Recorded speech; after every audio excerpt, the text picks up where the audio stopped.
La CV2TP propose des comportements à adopter en cas d'attaque depuis un certain temps.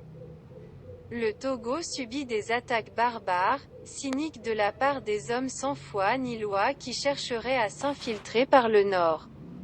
La région des savanes, zone située dans l'extrême nord du pays, a déjà enregistré des attaques terroristes. Une première tentative repoussée dans la nuit du 10 au 11 novembre 2021 par nos braves soldats, une deuxième dans la nuit du 10 au 11 mai 2022 et ayant coûté la vie à 8 soldats togolais et fait 13 autres blessés. Une attaque revendiquée par le groupe de soutien à l'islam et aux musulmans, GSIM, affilié à Al-Qaïda. Une quinzaine d'assaillants avaient été tués lors de cette attaque par les militaires togolais, d'après les autorités gouvernementales. À cet effet, ceci a poussé le gouvernement togolais à décréter le lundi 13 juin 2022, l'état d'urgence sécuritaire dans la région. Et le jeudi 16 juin 2022. Le Togo essuya une nouvelle attaque terroriste qui sera vaillamment repoussée par nos forces de défense et de sécurité, FDS. Les forces armées togolaises ont encore confirmé l'attaque terroriste qui a eu lieu dans la nuit du 22 au 23 août 2022 sur l'axe Pognoa-Blamonga dans le préfecture de Pendjal, à la frontière du Burkina Faso au nord Togo. Face à cette situation, la CV2TP, qui est une association de lutte contre le terrorisme et extrémisme violence.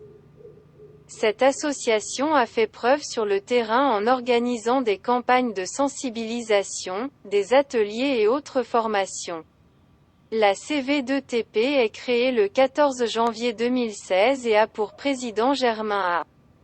Abaissant. Dans un communiqué adressé le 6 juillet 2022, la cellule de veille togolaise contre le terrorisme et pour la paix, CV2TP, tient à remercier vivement le chef de l'État, chef des armées son Excellence Faure Sozimna GNASSINGBE pour l'intérêt particulier qu'il porte à la sécurité de tous les Togolais, de leurs biens et des efforts immenses qu'il déploie pour le bien-être de la nation tout entière.